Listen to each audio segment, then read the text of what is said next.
വീണ വെച്ച ആപ്പ് സ്വന്തം അച്ഛനെ തന്നെ കൊണ്ടിരിക്കുകയാണ്. അടുത്തത് പിണറായി. ഇഡി പിണറായിയെ ചോദ്യം ചെയ്യാൻ ഒരുങ്ങുന്നു. 72 ചോദ്യങ്ങൾ 9 മണിക്കൂറിൽ തിരിച്ചും മറിച്ചും ചോദിച്ചിട്ടും ഒരക്ഷരം കൊടുത്ത സേവനം എന്താണ് എന്നതിനെ പറ്റി പറയാത്ത വീണ ശരിക്കും വച്ച ആപ്പ് സ്വന്തം അച്ഛനെ തന്നെ കൊണ്ടു. CMRL എക്സലോജിക് സാമ്പത്തിക ഇടപാടുമായി ബന്ധപ്പെട്ട കാര്യങ്ങളിൽ തനിക്ക് മനസ്സറിവില്ല എന്നാണ് വീണ ഇഡിയോട് പറഞ്ഞത്. എങ്കിൽ ആരാണ് ഇടപാടുകൾക്ക് ചുക്കാൻ പിടിച്ചത് എന്ന ചോദ്യം ബാക്കി. വീണയുടെ പേരിൽ കുടുംബത്തിലെ മറ്റാരെങ്കിലും ഇടപാടുകൾ നടത്തിയോ എന്നാണ് ഇനി ഇഡിയുടെ അന്വേഷണം.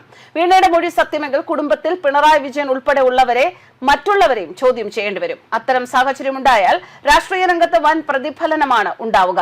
എന്തായാലും അണികൾ ഇനിയും ചുടുകട്ട എടുക്കേണ്ടി വരുമെന്ന് സാരം. മാസപ്പടി കേസിൽ അന്വേഷണം പ്രതിപക്ഷ നേതാവ് പിണറായി വിജയനിലേക്കും കുടുംബത്തിലേക്കും നീങ്ങുന്നു. കഴിഞ്ഞ ദിവസം ഇഡി കൊച്ചി സോണൽ ഓഫീസിൽ 9 മണിക്കൂറോളം വീണയെ ചോദ്യം ചെയ്തിരുന്നു. ഈ ചോദ്യം ചെയ്യലിൽ വീണ പറഞ്ഞ ചില കാര്യങ്ങൾ പിണറായിക്ക് കുരുക്കായേക്കുമെന്നാണ് സൂചന. CMRL എക്സാലോജിക് ഇടപാടുകൾ സംബന്ധിച്ച് സീരിയസ് ഫ്രോഡ് ഇൻവെസ്റ്റിഗേഷൻ ഓഫീസ് കോടതിയിൽ സമർപ്പിച്ച രേഖകൾ ഉടൻ ഇഡിക്ക് ലഭിക്കുമെന്നാണ് പ്രതീക്ഷ.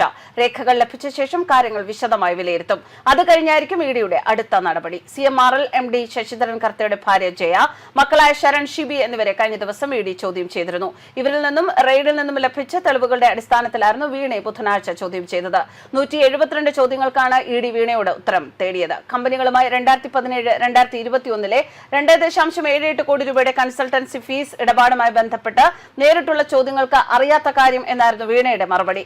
എന്ത് സേവനമാണ് വീണയുടെ കമ്പനി CMRLന് നൽകിയത് എന്നതിനും മറുപടി പറയാൻ വീണയ്ക്കായില്ല. ഇക്കാര്യത്തിൽ വ്യക്തത വരുത്താനായിരുന്നു ഇഡി ശ്രമം.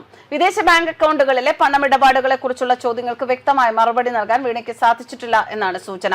വീണയുടെ ഉടമസ്ഥതയിലുള്ള അബുദാബിയിലെ ബാങ്ക് അക്കൗണ്ടുകൾ മുമ്പ് തന്നെ പൂട്ടുകയും അതിലെ വിവരങ്ങൾ മുഴുവൻ ബാങ്കുകൾ തന്നെ ഡാറ്റയിൽ നിന്ന് നീക്കുകയും ചെയ്തതായാണ് വിവരം. വിദേശ ബാങ്ക് അക്കൗണ്ടുകളിലെ സുപ്രധാന വിവരങ്ങൾ മറച്ചുവെച്ചത് കേസിൽ വീണയ്ക്ക് കടുത്ത നിയമക്കുരുക്കാകാനാണ് സാധ്യത എന്നും ചൂണ്ടിക്കാണിക്കപ്പെടുന്നു. വീണയുടെ ലോക്കറുകളും കഴിഞ്ഞ ദിവസം ഇഡി പരിശോധിച്ചിരുന്നു. ലഭിച്ച രേഖകൾ ഇഡി പരിശോധിക്കുകയാണ്. കേസിന്റെ രാഷ്ട്രീയ പ്രാധാന്യം കണക്കിലെടുത്ത് പിഴവൊന്നും പറ്റാത്ത വിധത്തിൽ പഴുതടച്ച നീക്കങ്ങളാണ് ഇഡി നടത്തുന്നത്. കൊച്ചി സോണൽ ഓഫീസിൽ കഴിഞ്ഞ ആഴ്ച എത്തിയ ഇഡി ഡയറക്ടർ ഇക്കാര്യത്തിൽ വ്യക്തമായ നിർദ്ദേശം നൽകിയിരുന്നു.